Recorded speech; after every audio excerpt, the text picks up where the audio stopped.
Considéré comme un petit métier, le domaine du make-up devient incontournable lorsqu'il est question de sublimer des visages et de donner le sourire. Des doigts de fée et un mental de guerrière, c'est ce qui caractérise la maquilleuse vers qui nous nous sommes tournés pour comprendre comment faire de sa passion son métier.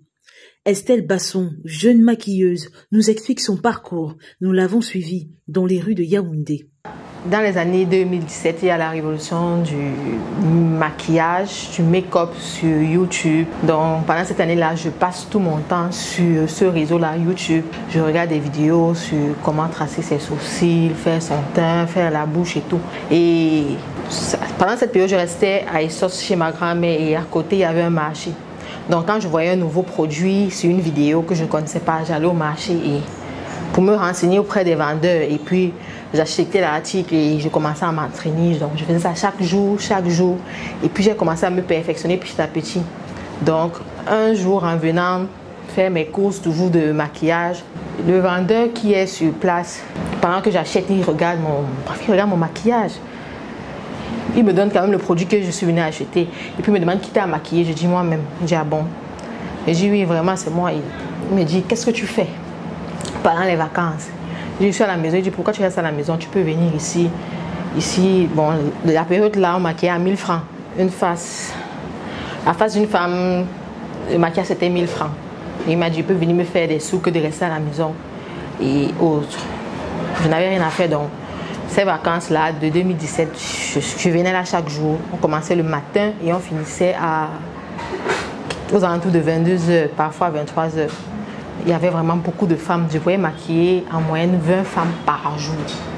Son mentor d'autrefois, Donald Nanguet, devenu un collaborateur aujourd'hui, nous explique les circonstances de leur rencontre. Elle venait payer le matériel. Comme je vends le matériel, elle vient juste, elle achète et puis elle l'utilise. Alors, je lui ai donc proposé que bon, toi tu te maquilles bien. Mais chaque fois que tu viens ici, les gens apprécient ce que tu as fait sur toi. Bon, tu peux faire de ça un travail.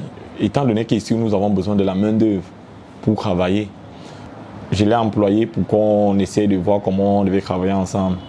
Dans un premier temps, chacun qui se maquille soi-même et se retrouvant qu'elle maquille les gens, il doit avoir les difficultés un peu. Bon, on essayait de compléter ici ça sur les petites lacunes qu'il y avait. Mais ça n'a pas pris du temps, c'était que les choses de peut-être 2-3 jours. Hein. Sinon, elle est arrivée chez moi, elle était quand même, elle avait un accent dans le domaine du maquillage. Poussée par son mentor, la jeune Estelle de son sobriquet Estibas s'est découvert des talents qu'elle a commencé à expérimenter grâce aux réseaux sociaux. Aujourd'hui, elle est guidée par sa passion et pense pouvoir en vivre à long terme. Sinon, normalement, je devrais vivre sans problème avec ce que me donne le maquillage. Si je n'arrive pas des fois, c'est de ma faute.